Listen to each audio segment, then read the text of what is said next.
Alright, so I'm back. It's been a little while since my last full-length video about my AI capture box. I have been posting a bunch of short-form videos. It's just easier to post little updates with what I'm doing, but I've been getting a lot of questions and I thought I'd put together another full-length video just documenting what I've been up to and where we're going. I've also been talking to a lot of people and ecologists and reading more just to see what people are currently doing in this space. And in the second half of the video, I'm kind of going to give my sort of opinion or maybe advice to any ecologists who are working in this space, because I see quite a few of the same mistakes when implementing this technology, and even mistakes or misinterpretation of some concepts that I think are sort of stopping this technology or the research using this technology from being as good as it possibly could. But first, where are we up to? Well, the first Raspberry Pi version of the capture box I've actually now got sort of deployed in a more real-world situation. I've got it out on a remote property and we're looking for kangaroos. So I've trained a Yolo model that's running on that and is just looking for and detecting kangaroos. I'll talk a bit more about this later on, but I did get a lot of questions from people saying, how is this any different from a trail camera? This is just a bit overkill. Why don't you just use a trail camera? I think maybe that's my fault in some regard. I haven't really been posting a lot of the actual data or captures from the actual camera. Initially, I was just capturing still images, so it's kind of hard to put that in a video and make it look interesting. If I have included some results, it's just been a still image, so it's not very clear how this is different from a trail camera. Again, the main difference is that we are identifying specific target species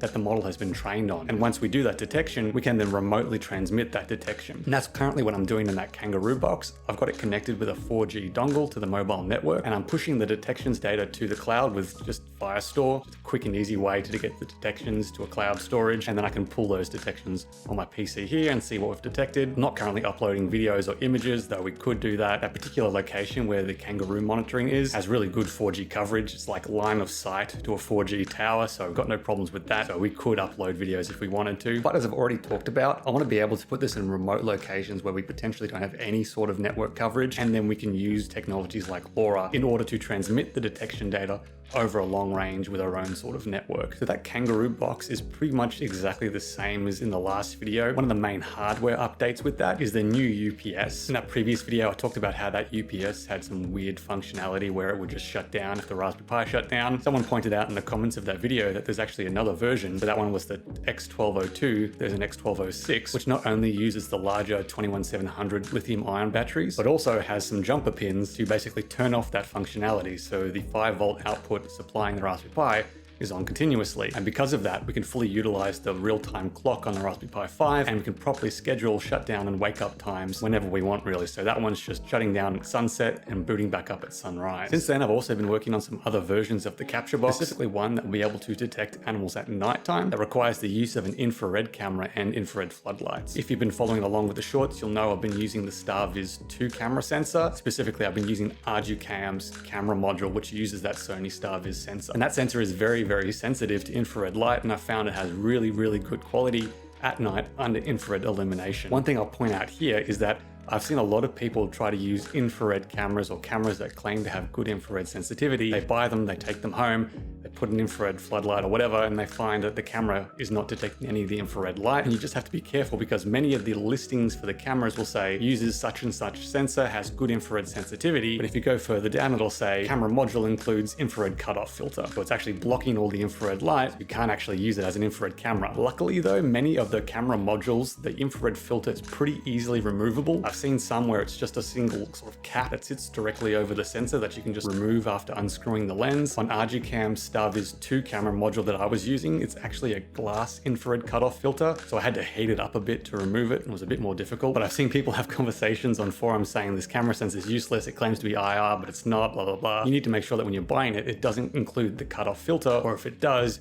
make sure you can easily remove it. There are some cameras that have a lens that has a motorized infrared cutoff filter, so it'll detect the ambient light, and when it's too low, it'll remove the infrared filter, and if it has them, turn on the infrared lights. So it'll automatically switch from day to night. Unfortunately, the sensors on many of those cameras tend to be really low resolution, like 2 megapixel, and I haven't really found many higher resolution versions that have that functionality, which is a bit annoying. I've also been playing around with the thermal camera that I found online. I really wanted to try and test out thermal cameras, as you know, they don't require ambient infrared illumination, they work day and night, and they make detection of animals quite easy because the background tends to be cold and the animal tends to be warm. Unfortunately, a lot of the high resolution thermal cameras that have USB outputs tend to be quite expensive, but I did find that there are a range of thermal cameras for drones that tend to be quite high resolution.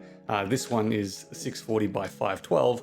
It only costs just over $1,000 Australian, which is a lot for a normal camera sensor, but for a thermal camera of that resolution, it's quite good. This particular version has an analog output that I've sort of piped through this analog to digital USB converter, and that sort of just plugs and plays with a Raspberry Pi. It works quite well. I have since found out that there are USB versions of this exact same camera sensor, basically. I've had a lot of people tell me that there are heaps of thermal cameras that you can use, ones that plug into your phone, they're all USB, they're way cheaper, but I stress, all of those camera sensors are way lower resolution than this one. And when you're looking at the listings for those, you need to look at the resolution of the thermal camera sensor, not the upscaled sensor resolution or anything else, the exact pixel resolution of the thermal camera. They tend to be way lower than this resolution. So I've been experimenting with that and just piping that through a Coco Yolo model and found that it works quite well with people, even though it wasn't explicitly trained on thermal camera images. One issue with trying to do object detection on the thermal camera images is that you need a data set of animals taken with thermal cameras,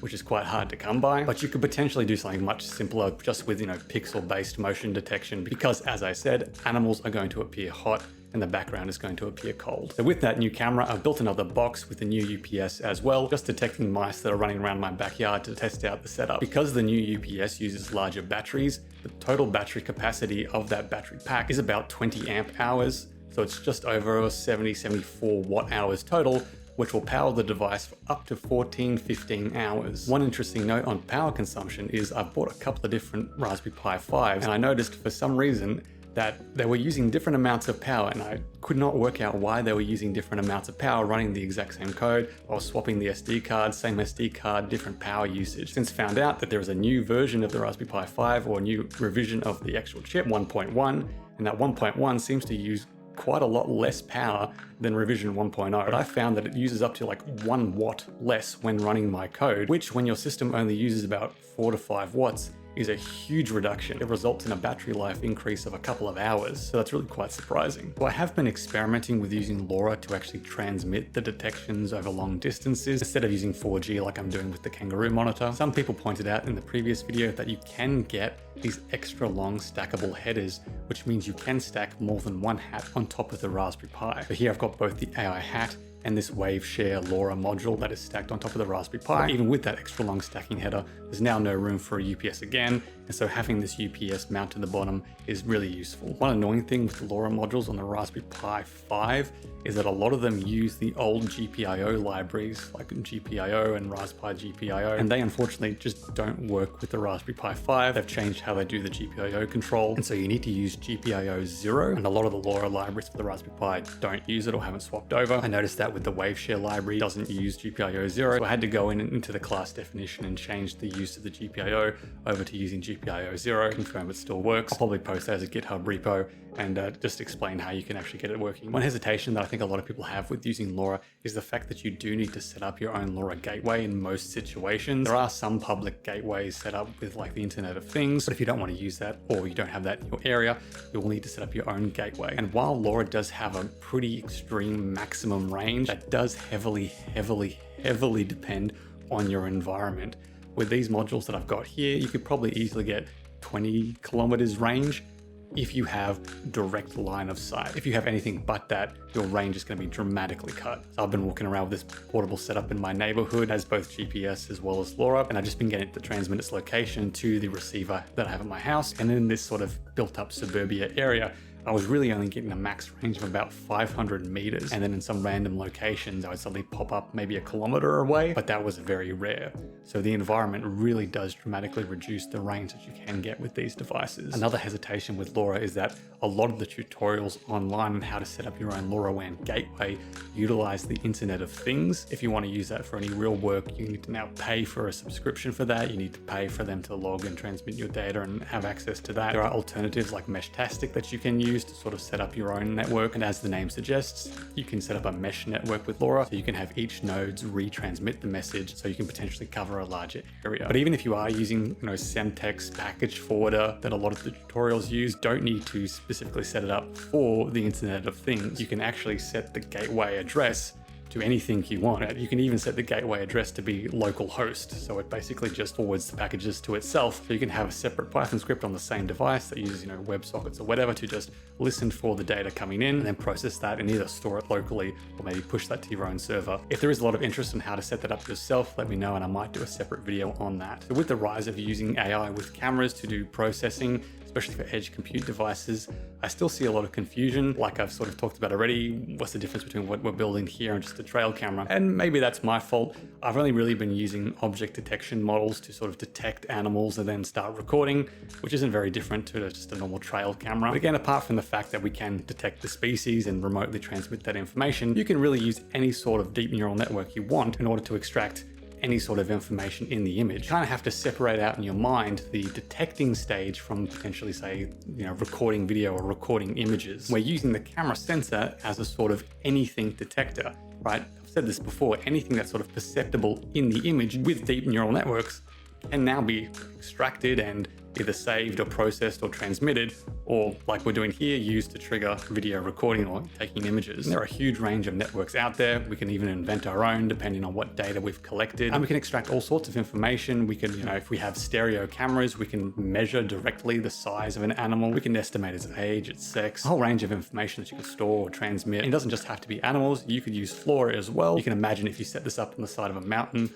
overlooking a forest, you could, measure how green the trees are over the day or over the year, measure the foliage coverage. For you to use different types of cameras, thermal cameras, maybe hyperspectral cameras. You could potentially detect the amount of chlorophyll in the leaves at different times of the day, different days of the year. So with these deep neural networks, we now have turned a camera into a sort of anything sensor or anything detector. And that's why I'm so interested in getting the AI models to run on the edge and treating that whole camera network package as a single sort of sensor that we can then plug into other things. One of the main barriers to that at this stage still is power usage. As I've already said, you can run the AI camera with a Pi 0 and that draws 2 watts, which is not a lot, but if you're running it continuously, it adds up. And with the larger ones, it's about 4 or 5 watts to run the models that I am. And if you don't have a large enough battery and there's not enough sun, you'll get quite a bit of downtime. We're moving into winter here, and I've noticed that 30-watt solar panel is not providing anywhere near enough power to charge the batteries to operate more than a few hours at night. I've been experimenting with a much larger 120-watt solar panel. Even though the charger can't actually charge the batteries with 120 watt,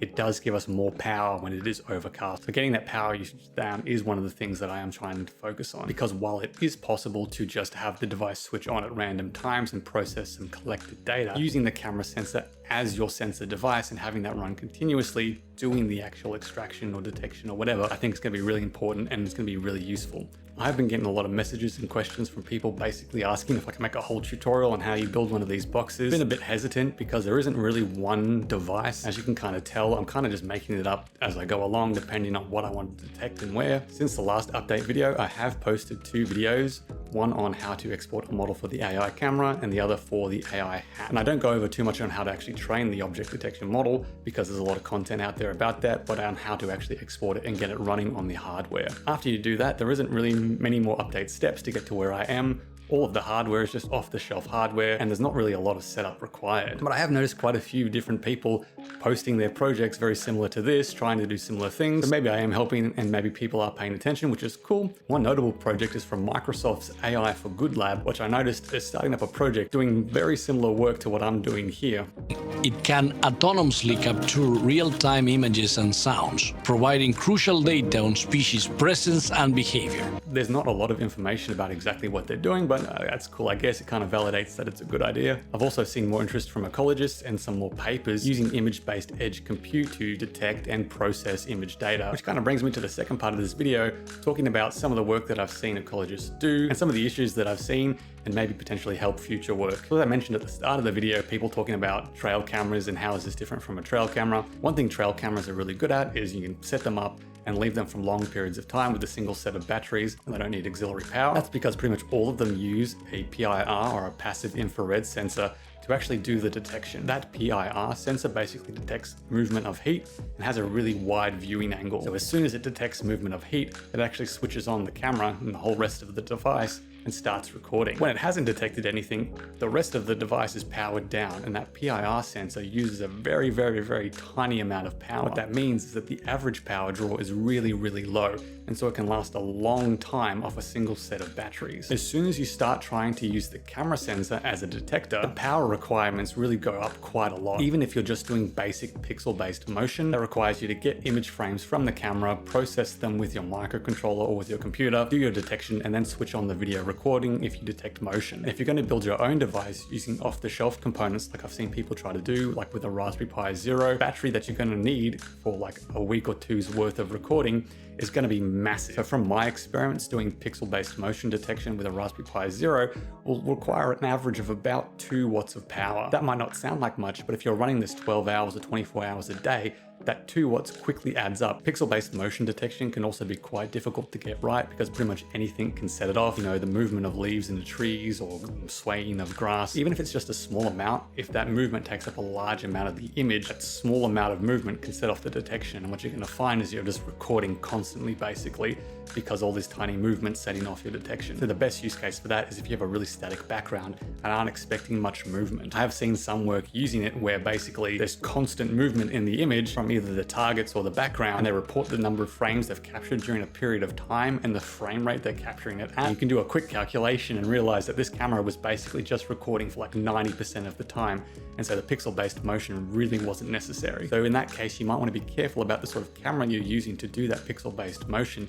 As I already talked about, you might want to use something like a thermal camera because only hot objects are actually going to really register on the thermal camera. Another thing that I want to address, which is maybe just me being a bit nitpicky, is the sort of misuse of the term edge compute. Edge compute is where you're processing the data on or really close to the device that is capturing the data. If you're capturing data on one device, even if it's a sort of small remote computer, and then transferring the data onto another device that might also be a small computer, that's not edge compute really. You should be processing the data on the device that is doing the capturing or close to it. Kind of hard to draw a line, right? Raspberry Pis and NVIDIA Jetsons and all these other single board computers are not edge compute devices because they're small single board computers.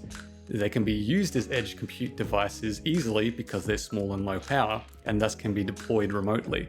But they're only edge compute if they're doing edge compute. Now, real-time edge compute, which is what I would consider what I'm doing, is where you're processing the data as it's being collected. So with edge compute, you don't need to necessarily process the data as it's being collected, and one isn't necessarily better than the other. Maybe it's better to actually wait till you've collected some data, process it in batch. In other cases, you might want to process it as it's being collected. Another thing that I want to address is the use of the NVIDIA Jetson model. Can't be certain, but I'm pretty sure from the results I've seen in some papers that people are misusing the NVIDIA Jetson modules. Specifically, they're not using the GPU to run their models when they think they are. And NVIDIA Jetson, including the old one that I was using, should be able to get around at least 10 frames a second when using a small or medium Yolo model on a 640 by 640 resolution. If you're only getting like half a frame a second or 1 frame a second, I can almost guarantee that you're using the CPU and not the GPU. One reason I think this is happening is because the setup for Onyx on the NVIDIA Jetson